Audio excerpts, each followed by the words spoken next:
আসসালামু আলাইকুম প্রিয় খামারি ভাই ও বোনেরা, আশা করি আপনারা সকলেই ভালো আছেন।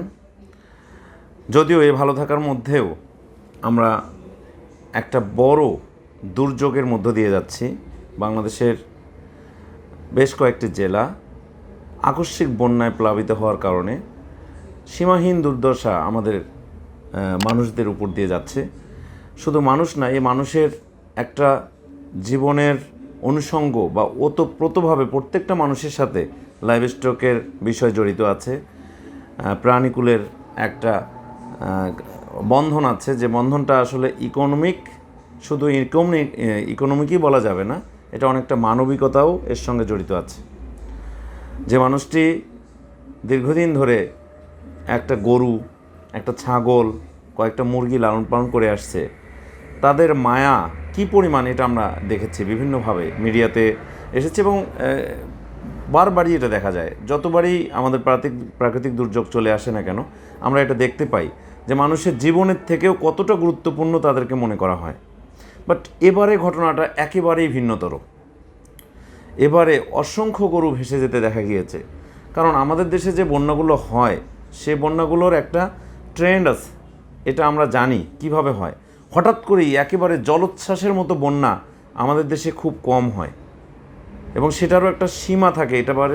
এবারের সীমাটা লঙ্ঘিত হয়েছে, এবারের সীমাটা পার করে ফেলেছে, যার কারণেই মানবতার সবথেকে বড় বিপর্যয় আমাদের দেশে স্বাধীনতার পরে এইবারে বন্যায় যেরকমটা হয়েছে, আমি বলবো যে বন্যা এটাকে বলা যাবে না, এটা জলোচ্ছ্বাস বলা যাবে। আমরা সামুদ্রিক বিষয়টাকে, সমুদ্রের পানিটাকে আসলে আমরা বলি জলোচ্ছ্বাস, কিন্তু আমি এটাকে বন্যা বলতে রাজি নই, আমি এটাকে জলোচ্ছ্বাস বলতে রাজি। যেমন ঝড় হয়, ঝড়ের সময় আমরা অনেক আগে থেকেই কিন্তু নির্দেশনা পাই, যে বিভিন্ন অ্যানাউন্সমেন্ট পাওয়ার পরে আমরা আমাদের গবাদি প্রাণী সহকারে মানুষগুলোকে আমরা নিরাপদ আশ্রয়ে চলে যেতে পারি। যে লোকগুলো কোনো দিন নিরাপদ আশ্রয়ের কথা ভুলেই গেছে তাদের জীবন থেকে, যারা 30 বছরে প্রায় ভুলেই গিয়েছে যে এখানে এইরকম প্রাকৃতিক বিপর্যয় হতে পারে। এমনকি আমি এইসব জায়গা ভিজিট করে দেখেছি, তারা অর্থনৈতিকভাবে অনেক সমৃদ্ধশালী এবং তাদের মধ্যে আজকে যে কী পরিমাণ হাহাকার বিরাজ করছে এই একটা আকস্মিক একটা মানে নদী ভিত্তিক জলোচ্ছ্বাসের কারণে। তারা নিজের জীবনটা নিয়ে কোনো মতে বেঁচেছেন। এর পাশাপাশি এই যে প্রাণী সম্পদ, এই যে তারা তাদের আঁকড়ে ধরা কিছু গরু, ছাগল, হাঁস, মুরগি, সেগুলো যে যতটুকু পেরেছে তারা নিয়ে বেঁচেছে কোনো মতে। তো একটা বড় একটা বিভীষিকাময় পরিস্থিতি আমাদের দেশের তরুণ উদ্যোক্তা যারা আছেন, ছাত্র সমাজ থেকে শুরু করে বিভিন্ন শ্রেণী পেশার মানুষ এই ঝাঁপিয়ে পড়ে এটাকে মোকাবেলা করার চেষ্টা করেছে এবং সেটাতে সফল হয়েছে আমি বলবো। তো এই আপামর জনসাধারণ যেভাবে আমরা সাহায্য সহযোগিতা করে তাদেরকে জীবনটা বেঁচে যাওয়া থেকে রক্ষা করা, মানে জীবনটা হানি হওয়া থেকে রক্ষা করা, এইটুকু করতে পেরেছি আমরা এখন পর্যন্ত। এখনও কিন্তু অনেক কাজ বাকি আছে, কারণ তাদের যে অবস্থা, তাদের সেই আগের অবস্থায় ফিরে আনা তো একেবারেই এত অল্প সময়ের মধ্যে কোনোভাবেই সম্ভব নয়। একটা বাড়ি যদি পুরোটা পানির নিচে চলে যায় এবং সেই স্পিডই মানে পানির যে ফ্লোটা, এই পানির ফ্লোটা হলো খুব স্পিডে, তাহলে কি পরিমাণ ক্ষতি হতে পারে। তো সেটা যেহেতু এখন পানি অনেকগুলো জায়গা থেকে পানি বিপদসীমার নিচে প্রবাহিত হচ্ছে এবং বন্যার পানিটা নেমে গেছে অনেক জায়গা থেকে, এবং বৃষ্টিও হচ্ছে না, একটু বৃষ্টি কম, যার কারণে পানিটা নেমে গেছে। এখন একটা বড় বিপর্যয় অপেক্ষা করছে। সে বিপর্যয়টা কি? আমরা তো মানুষেরা যেভাবে হোক, খেয়ে না খেয়ে যেমনই হোক আমরা আমাদেরটা মেকআপ করে নিতে পারবো, কিন্তু যাদের উপর আমরা ভরসা করছি, এই গরু, ছাগল, হাঁস, মুরগি, যাদের প্রাকৃতিক খাবার এই জমিটার উপর নির্ভরশীল, আমি যে ঘাস করব সেই ঘাসটা এ বন্যায় শেষ হয়ে গেছে। আমি যে খড়টা রেখেছিলাম সেই খড়টা বন্যায় ধুয়ে নিয়ে চলে গেছে। আমি এদেরকে কি খাওয়াবো? এইরকম একটা বিপর্যয়ের মুখে এখন আমাদের দেশের খামারিরা, বড় খামারি থেকে শুরু করে অনেক তো পোলট্রি খামারি দেখেছি যে একদম ভেসে গেছে, এবং ডেইরি খামারিদের মধ্যে অনেকের গরু চলে গেছে। তো যারা এত কষ্ট করে ওই অ্যানিমেলগুলোকে রক্ষা করেছেন, এখন আরেকটা যুদ্ধ তাদেরকে পাড়ি দিতে হবে, যে যতক্ষণ পর্যন্ত তারা ইকোনমিক্যালি স্টেবল না হচ্ছে ততক্ষণ পর্যন্ত এদের ক্রাইসিস, একটা বড় ক্রাইসিস এই গরু, ছাগল, হাঁস, মুরগি নিয়ে, সেটা হচ্ছে খাবার। আমি বলবো যে এক্ষেত্রে চিকিৎসা, টিকা, এগুলোর থেকে সব থেকে গুরুত্বপূর্ণ হচ্ছে খাবার। এদের এখন বাঁচানো দরকার। টিকা জরুরি নয় এখন, চিকিৎসা জরুরি নয় এখন। চিকিৎসাটা রোগ দেখা যাওয়ার পরে প্রিপারেশন রাখতে হবে। তবে সেই প্রিপারেশনের একটা অংশ হিসেবে, বড় একটা অংশ হিসেবে বাংলাদেশ প্রাণী সম্পদ দপ্তর যে একটা গুরুত্বপূর্ণ ভূমিকা পালন করছে, সেখানে কিন্তু অনেকগুলো medical team, veterinary medical team কাজ করছে। তো সে জায়গাটা তারা এটা মেনটেন করতে পারবে ইনশাল্লাহ। বাট যে খাবারের বিষয়টা, এটা তো আর আমাদের অধিদপ্তর বা ডিএলএস এটা কোনোভাবেই করতে পারবে না। এটা লোকালি বা এটা আপনাকে স্থানীয়ভাবেই এটাকে মিট আপ করতে হবে। তো যাই হোক, এই জায়গাটাতে আমি আজকে একটু কথা বলবো যে কথাগুলো আপনাদেরকে হেল্প করবে বলে আশা করি। যে আমরা হয়তো জানতাম না বা অনেকেই জানে না, গরু হয়তো না খেয়ে আছে, বাট আমি, আমার আশেপাশে হয়তো খাবার আছে, তার জীবন বাঁচানোর জন্য হয়তো খাবার আছে, বাট আমি না জানার কারণে তাদেরকে আমি এটা দিচ্ছি না, ভয় করছি যে এটা দিলে আমার গরুটা বাঁচবে কি না, গরুটা সমস্যা হবে কি না। এই রকম কিছু টিপস আজকে দিব, যে টিপসগুলো আপনারা এই সময়টা, আপনাদের এই ক্রান্তিকালটা পার করার জন্য আপনারা মেনে চলতে পারেন। যখন খাবার অ্যাভেলেবল হয়ে যাবে, হয়তো আমাদের এই জমিগুলো যখন চাষাবাদ করে আর হয়তো 30 দিনের মতো লাগতে পারে, কারণ ঘাস যদি এখন আমরা রোপণ করি তাও 30 দিনের মধ্যে একটা কাটিং দেওয়া যাবে। তো এইরকম যে হয়তো একটা মাস আমাদেরকে ওয়েট করতে হবে। তো এই একটা মাসে আপনি কী কী খাওয়াতে পারবেন সেটা আমি এখন বলবো। সেটা হচ্ছে আপনাদের বাড়ির আশেপাশে আপনারা যে ঘাসগুলো, ন্যাচারালি যে ঘাসগুলো ছিল, এই ঘাসগুলো তো পানির নিচে এই 7 দিনে সব নষ্ট হয়ে গেছে, ঘাস তো এখন নাই বললেই চলে।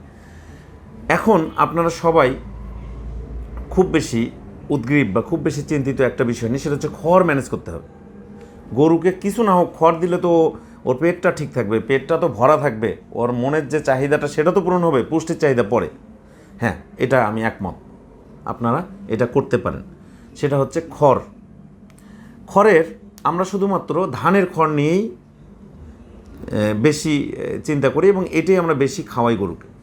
ধানের খড় যাদের নাই তারা কিন্তু খড়ের অল্টারনেটিভ হিসেবে আপনারা গমের যে নাড়া আছে সেটা খাওয়াতে পারেন।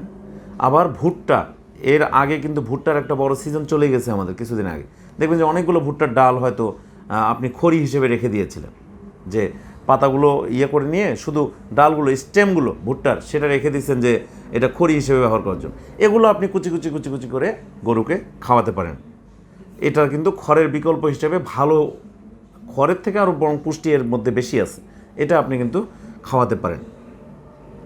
এর পাশাপাশি আপনারা যে ধানের গুঁড়া, আমরা কিন্তু ধানের কুড়া যেটা একদম ফিনিশড যেটা, সেটা কিন্তু আমরা গরুকে খাওয়াই, যে দানাদার খাবারের অল্টারনেটিভ হিসেবে। আপনি যদি পারেন, আপনার গরুটা যদি নিতে পারে, তাহলে তুষটাকে আপনি যদি আরেকটু ফিনিশড করে, এটাও আপনি খড়ের বিকল্প হিসেবে খাওয়াতে পারবেন।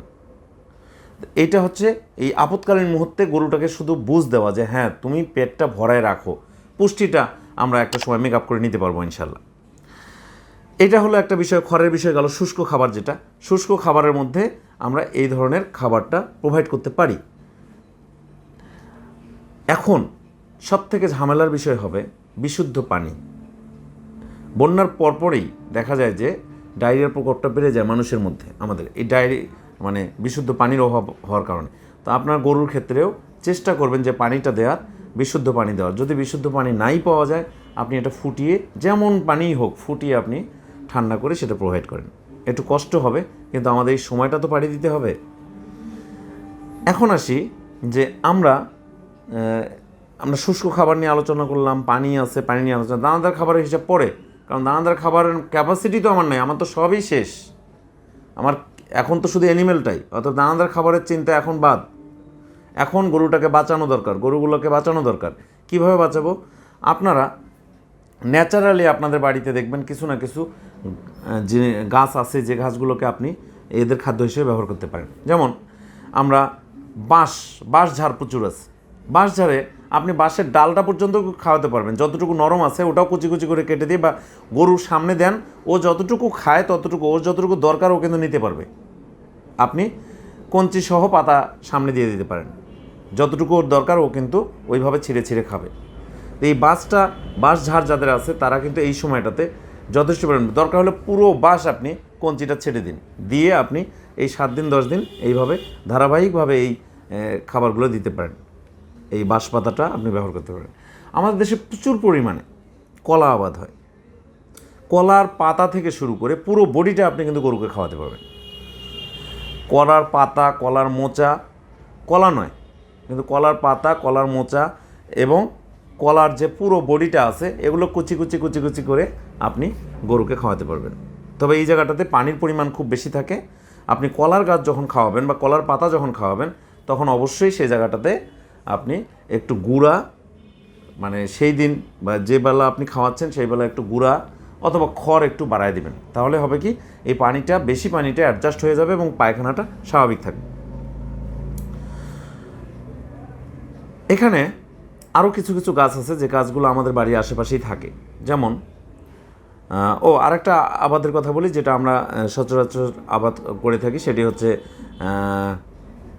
আপনার আখ বা যেটাকে বলি কুষার, হ্যাঁ, চিনি তৈরি করা হয়, গুড় তৈরি করা হয়। এটার যে উপরের যে অংশটা, পাতাযুক্ত যে অংশটা, সেটা কিন্তু আপনারা ব্যবহার করতে পারেন। যারা এমনিতেই ধরেন যে কুষার বিক্রি করতেছে, আখ বিক্রি করতেছে, তার যে মাথা টপ যেটা আছে সেটা আপনি কিন্তু গরুর খাবার হিসেবে ব্যবহার করতে পারবেন। এখন আসি কিছু ন্যাচারাল গাছ, যে গাছগুলো আমরা আমাদের বাড়ির আশেপাশে আছে বাট এগুলো আমরা খাওয়াতে অভ্যস্ত নই। যেমন পেয়ারা গাছ যাদের আছে, পেয়ারা পাতা কিন্তু আপনি খাওয়াতে পারেন। এই ক্রান্তিকালে আপনার পেয়ারা গাছে যদি একটা পাতাও না থাকে কিচ্ছু হবে না, গাছ আবার আগের অবস্থায় চলে আসবে একটু সময় পরে, কিন্তু আপনার ক্রান্তিকালটা তো পাড়ি দেওয়া দরকার। আমি এখন যেগুলো বলছি এগুলো কিন্তু অনেকটা ঔষধি গাছ, ঔষধি পাতা হিসেবেও ব্যবহার হয়, কিন্তু গরুর খাদ্য হিসেবে আপনি ব্যবহার করতে পারবেন। তবে এগুলো জিনিস প্রত্যেকটাই অবশ্যই কিছু খড়ের সঙ্গে মিশাবেন বা কিছু অন্যান্য যে খাবারগুলো আছে সেগুলোর সঙ্গে মিক্সিং করে খাবেন, কারণ এগুলো কিন্তু আপনি কখনোই আপনার গরুকে খাওয়াননি, নতুন করে খাওয়াচ্ছেন, তাই অল্প অল্প করে কিন্তু এগুলো খাওয়াতে পারবেন। বড়ই গাছ আছে, আপনি পুরো ডাল সহকারে পাতা সামনে দিয়ে দেবেন, ওর মতো করে নিজের মতো করে খাবে। বড়ই পাতা আপনি অ্যাড লিবিটাম খাওয়াতে পারবেন, কোনো সমস্যা নেই, কারণ বড়ই পাতা লুজ মোশন করবে না। এই পেয়ারা পাতাও তাই লুজ মোশন করবে না, এরা বরঞ্চ পাতলা পায়খানা আর ঔষধ হিসেবে কাজ করে। তারপরে জাম পাতা, আমাদের যে জাম খাই আমরা, সেই জাম পাতা আপনি ব্যবহার করতে পারেন। আম পাতাও কিছু কিছু ক্ষেত্রে আপনি ব্যবহার করতে পারেন, আম পাতাও আপনি খাওয়াতে পারবেন। তবে সেক্ষেত্রে গরু কিন্তু খুব বেশি আম পাতা খেতে চায় না, যখন ও খেতে চাবে না তখন আর আপনি দেবেন না, জোর করে খাওয়াতে যান না যে সারাদিন দিয়ে রেখে দিলেন আর খাইলে খা না খাইলে না খা, তা না। যতটুকু সে খাইতে চায় ততটুকু আম পাতা আপনি খাওয়াতে পারেন, কারণ সে কিন্তু জানে কতটুকু সে নিতে পারবে। ডেওয়া পাতা, আমাদের বিভিন্ন জায়গায় এই একটা ফল আছে, ছোট্ট আঁকাবাঁকা গোল গোল ফলগুলো হয় এবং শরীরের ফলটার উপরে অনেকগুলো ছোট ছোট হয়তো শুঙের মতো থাকে, খসখসে থাকে আর, কিন্তু ভিতরটা কাঁঠালের মতো, মানে ভিতরটা ওপেন করবেন পুরো একদম লাল টকটকে হয় এবং ভিতরে কাঁঠালের মতো বিচি, আমরা অনেক ক্ষেত্রে বুনো কাঁঠাল বলি, ছোট ছোট। আমাদের এই এলাকায় এটাকে বলি আমরা ডেওয়া ফল। আপনার ডেওয়া ফল দিয়ে ইউটিউবে সার্চ দেন বা গুগলে সার্চ দিলেও কিন্তু পাবেন যে এই গাছটা কীরকম। যারা জানেন না বা আমার কথার সাথে মিলাতে পারছেন না তারা এটা দেখে নেবেন। এর পাতাটা আপনি অনায়াসে খাওয়াতে পারবেন, যতদিন খুশি খাওয়াতে পারবেন, সমস্যা নেই। নিম পাতা, নিম গাছ আমাদের কিন্তু পরিচিত একটা গাছ, নিম পাতাটা কিন্তু আমরা খাওয়াতে পারি, এটা ওষুধি একটা পাতা, আবার এদেরকে আমরা এটা খাওয়াতে পারি। এই ক্ষেত্রে নিম পাতার ক্ষেত্রে আপনাকে একটু সতর্কতা অবলম্বন করতে হবে এমনভাবে যে এর সঙ্গে আপনি খড় বা অন্যান্য কোনো খাবার আপনি মিক্সড করে খাওয়াবেন। এটা কিন্তু গরু দেখবেন যে নির্দিষ্ট পরিমাণেই গ্রহণ করে, বেশি দিলেও আপনার গ্রহণ করবে না, যতটুকু গ্রহণ করে আপনি দিতে পারেন, সমস্যা নেই। খোকসা পাতা আমাদের এই এলাকায়, রংপুর এলাকায় বলে খোকসা পাতা। আপনি খোকসা পাতা দিয়ে গুগলে সার্চ দেন, আসবে। তারপরও আমি একটু বলে রাখি যে এটা কী কী কাজে ব্যবহার করে। অনেকটা ডুমুর গাছের মতো, ডুমুর গাছের পাতাও কিন্তু আপনারা খাওয়াতে পারবেন। ডুমুরের যে ফল এটাও আপনারা খাওয়াতে পারবেন। তো ডুমুরের পাতার মতোই একটা পাতা হয়, এর ফলটাও কিন্তু ডুমুরের ফলের মতো হয়, তবে এর পাতাটা অনেক খসখসে। এটা আমরা অনেক সময় মাগুর মাছ বা শিং মাছ ঘষার জন্য, মানে এই উপরের যে পিচ্ছিল ভাবটা আছে এটা কমানোর জন্য আমাদের মা বোনেরা এটা ব্যবহার করে থাকেন। এটা কিন্তু আপনি গরুর খাবার হিসেবে ব্যবহার করতে পারবেন। এটা আপনাদের বাড়িতে আশেপাশে দেখবেন যথেষ্ট পরিমাণে এই জিনিসগুলো পাওয়া যায়। কাঁঠাল পাতা, কাঁঠাল গাছ আছে, অনেক কাঁঠাল গাছ আমাদের দেশে। এই কাঁঠাল গাছের পাতাটা আমরা শুধুমাত্র ছাগলের খাবার হিসেবে ব্যবহার করে থাকি। এটা যে গরুর খাবার হিসেবে ব্যবহার করা যায় এটা কিন্তু আমরা জানি না। আপনি এই কাঁঠাল পাতাটাও ব্যবহার করতে পারেন, কারণ ছাগল যে জিনিস গরু একই জিনিস, ওর স্টমাক যেরকম গরুর স্টমাকও সেম। আপনি কাঁঠাল পাতাটাও যেভাবে খুশি আপনি খাওয়াতে পারবেন। ইপিলিপিল পাতা, ইপিলিপিল আমাদের দেশে একসময় সুপার ফুড বা এই যে পাতাটা এই লেপটাকে সুপার নিউট্রিশাস লিফ হিসেবে বলা হতো, কিন্তু সেটা কালের বিবর্তনে আমরা এটাকে হারিয়ে ফেলেছি, এটা আমরা আর ব্যবহার করি না। তবে এটা যাদের বাড়িতে আছে তারা কিন্তু অ্যাড লিবিটাম এটা খাওয়াতে পারেন। এরপরে আছে সজিনা পাতা। সজিনা পাতাটা কিন্তু অনেক পুষ্টি সমৃদ্ধ, অনেক প্রোটিন সমৃদ্ধ একটি খাবার।